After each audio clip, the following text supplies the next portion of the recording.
नमस्कार मित्रांनो.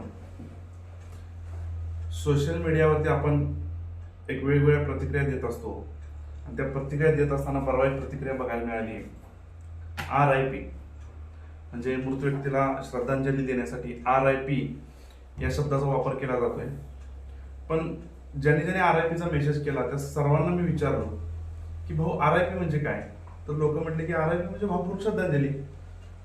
ठीक आहे, इथपर्यंत ठीक होतं की भावपूर्ण श्रद्धांजलीसाठी RIP हा शब्द वापरला जातो.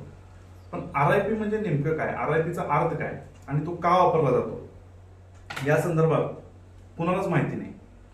एक ट्रेंड फॉलो करायच्या नादात लोक RIP काही लिहितात आणि त्याच RIP बद्दल मी तुम्हाला माहिती सांगणार आहे की नेमकं RIP म्हणजे काय, RIP का म्हटलं जातं, कुणी म्हणायचं आणि कुणी म्हणू नये. तर मित्रांनो, RIPचा अर्थ होतो रेस्ट इन पीस.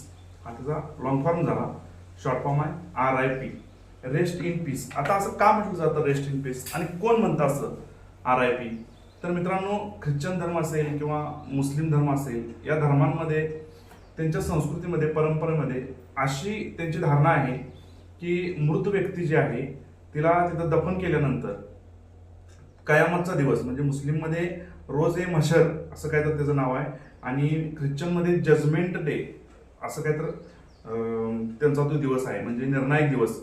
तर त्या दिवशी त्यांचा तो ईश्वर येणार आणि त्या सगळ्या मृतात्म्यांना बाहेर काढणार आणि त्यांचं पाप पुण्याचा हिशोब करणार आणि युद्धात त्यांना आपल्यासोबत सामील करून घेणार, असं मी वाचलेलं आहे.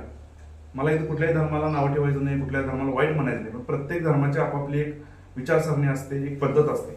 त्या पद्धतीनं त्या मृत आत्म्याला तिथं दफन केलं जातं आणि त्यानंतर त्या मृत आत्म्याला असं बाकीचे लोक असं म्हणतात की तू इथं RIP म्हणजे रेस्ट इन पीस या ठिकाणी विश्रांती घे. कधीपर्यंत घे, त्या कयामतचा दिवस येईपर्यंत तू इथं विश्रांती कर, शांततेत विश्रांती कर आणि तू इथं शांततेत विश्रांती कर. शेवटच्या दिवशी येऊन तुला देव तुझ्या पाप पुण्याचा हिशोब करेल.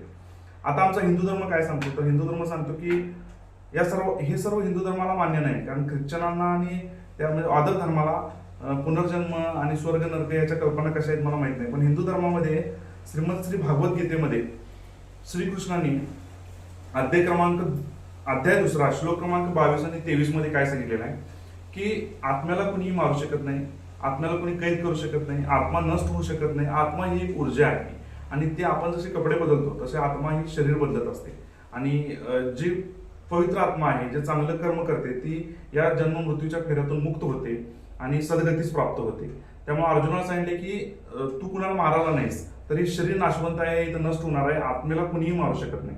त्यामुळे श्रीमद भागवत गीतेचा अध्याय त्याचा जर आशय धरला तर हिंदू धर्मामध्ये आत्मा म्हणजे एक ऊर्जा आहे आणि थर्मोडायनामिक्सचा जो नियम आहे तो पण तोच सांगतो की ऊर्जा कधीही नष्ट होत नाही किंवा ऊर्जा क्रिएट करू शकत नाही, ऊर्जेला आपण निर्माण करू शकत नाही. तर ऊर्जा फक्त परावर्तित असते, एका स्वरूपातून दुसऱ्या स्वरूपात जाते, जसं आपला आत्मा जातो. कारण हिंदू धर्म हा विज्ञाननिष्ठ एक धर्म आहे, त्यामुळं आत्मा सुद्धा एक ऊर्जा आहे आणि ती ऊर्जा जी आहे ती एका शरीरातून दुसऱ्या शरीरामध्ये प्रवेश करत असते, असा आमचा धर्म सांगतो. मग असं असताना एखाद्या मृत आत्मेला आपण म्हणणं की RIP म्हणजे रेस्ट इन पीस, तू इथं शांततेत विश्रांती कर, हे 100% चुकीचं आहे. कारण हिंदू धर्मामध्ये आत्म्याला आपण बांधून ठेवू शकत नाही, आत्म्याला आपण कैद करू शकत नाही.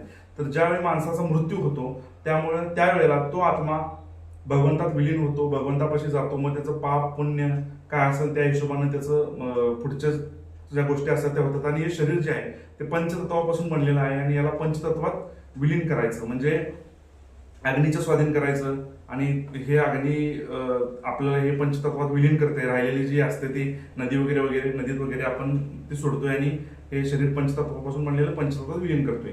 आणि मग ते आत्म्याचं काय असेल, आता धर्म या विषयावर बोलणे आणि मृत्यूनंतरचं काय याचं ह्या बोलणे इतकं आपलं वयही नाही आणि तितका आपला अभ्यासही नाही. त्यामुळे त्याविषयी न बोलता फक्त एवढं सांगतो की RIP म्हणणं हिंदू धर्मात चुकीचं आहे आणि ते म्हणू नये. आता तुम्ही म्हणणार याची काय उदाहरणं, इतिहासात तुम्हाला याचं 1-2 उदाहरण सांगतो की प्रत्येक मृत आत्म्याला त्याच्या धर्माप्रमाणे शेवटची विदा देण्याची अधिकार असतो. रामायणमध्ये ज्यावेळी रावणाचा वध करण्यात आला, रावण संपल्यानंतर ज्यावेळी त्याचा अंतविधी करायला विरोध केला त्यावेळी प्रभू रामचंद्रांनी सांगितले की मरणांती वैर असते, मृत्यूनंतर वैर संपतं आणि तू या पंचतत्वापासून बनलेल्या शरीराला पंचतत्वात विलीन करायला तुझा तो हे शरीर तुझा भाऊ होता आणि तुला ते केलं पाहिजे. आणि त्याच संदर्भाला धरून पुण्यश्लोक छत्रपती श्री शिवाजी महाराज यांनी सुद्धा अफजल खानला मारल्यानंतर आपल्या मावळ्यांना सगळ्यांनी सांगितलं की जरी तो आपला शत्रू असला तर मृत्यूनंतर आपलं वैर संपलेलं आहे आणि मृत्यूनंतर हे वैर संपले, त्यामुळं तू काय कर, म्हणजे तुम्ही काय करा की याच्या धर्माप्रमाणे याला दफन करा. त्यामुळं मित्रांनो ह्या संदर्भ देत तुम्ही इथून पुढे जर आरआयपी म्हणत असाल तर ते थांबवा. हिंदू मृत आत्म्याचा अपमान करणं थांबवा आणि सरळ सरळ तुम्ही भावपूर्ण श्रद्धांजली मला म्हणा किंवा मृत आत्म्याला चिरशांती लाभो, भगवंतात आनंदात विलीन हो असं म्हणा. आणि एवढंच मी फक्त तुम्हाला सांगतो, बाकी आरआयपी म्हणणं जर असं थांबवा.